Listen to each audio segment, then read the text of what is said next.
बिस्मिल्लाहिर्रहमानिर्रहीम। अस्सलाम वालेकुम। इहदिन सिरातल मुस्तकीम। साईं जिन वेठा थिया हिकु भेरे त हिकिड़ो नौजवान उन्हनि वटि आयो ऐं नौजवान ॾाढो परेशान हुयो। नौजवान खे को बि मसइलो हल न पियो थिए त उन जे करे हू बार बार हुन खां सुवाल पुछी रहिया हुआ साईं जिन खां त इन मसइले खे हल कीअं कजे।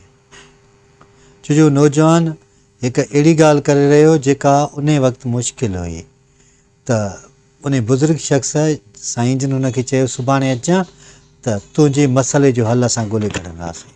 ॿिए ॾींहं ते उहो नौजवान जॾहिं हुन वटि आयो त उन नौजवान साॻी ॻाल्हि कई त साईं जिन हुनखे चयो हीउ ॻोढ़ो पथर आहे, हीउ खण ऐं जबल जे मथां चोट ते पहुचाए।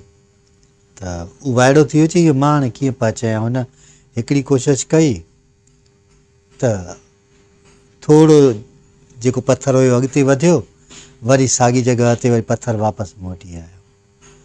ॿिए ॾींहं ते हुन कोशिशि कई त थोरो उन खां वधीक हू हिनखे पथर खे मथे खणी वियो।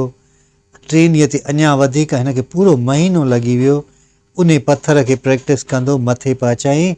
ऐं मथे पहुचाइण खां पोइ जॾहिं हू उते पहुतो त ॿिए पासे ॾे हिन जबल हिन पथर खे जो रेड़ो ॾिनो त उहो पथर होॾे हलियो वियो। त उहो वापसि साईं जन वटि आयो त साईं हुनखे चयो त जेको बि तुंहिंजो मसइलो आहे, जेकॾहिं तूं उनखे रोज़ानो हल करण जी कोशिशि कंदे या कंहिं बि ॻाल्हि खे अॻिते वधण जी कोशिशि कंदे तॾहिं ई तूं कामयाबु थी सघंदे। छो जो शयूं जॾहिं नंढियूं नंढियूं हुन जा हल ॻोल्हबा आहिनि त उहे आसानी सां हल बि थी वेंदियूं आहिनि। ईअं ई उनजो दोस्त वरी साईं जन ॾे आयो ऐं उनखे चए पियो त साईं मां ॾिसण थो चाहियां त मुंहिंजे मुस्तक़बिल में छा आहे या अॻिते कीअं मां उन जॻह ते पहुची सघां थो। त साईं जन जे भरिसां जंहिं जॻह ते वेठा उते दीवार हुई त चईं त इहा दीवार जे परियां भला छा आहे। त हुन चयो साईं मूंखे कहिड़ी ख़बर आहे।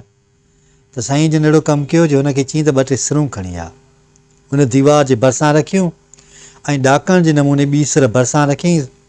ॾाको ठही पियो। चईंसि त हाणे हिन ॾाके ते चढ़ी परियां ॾिस त छा थिए, छा थो ॾिसण में अचई।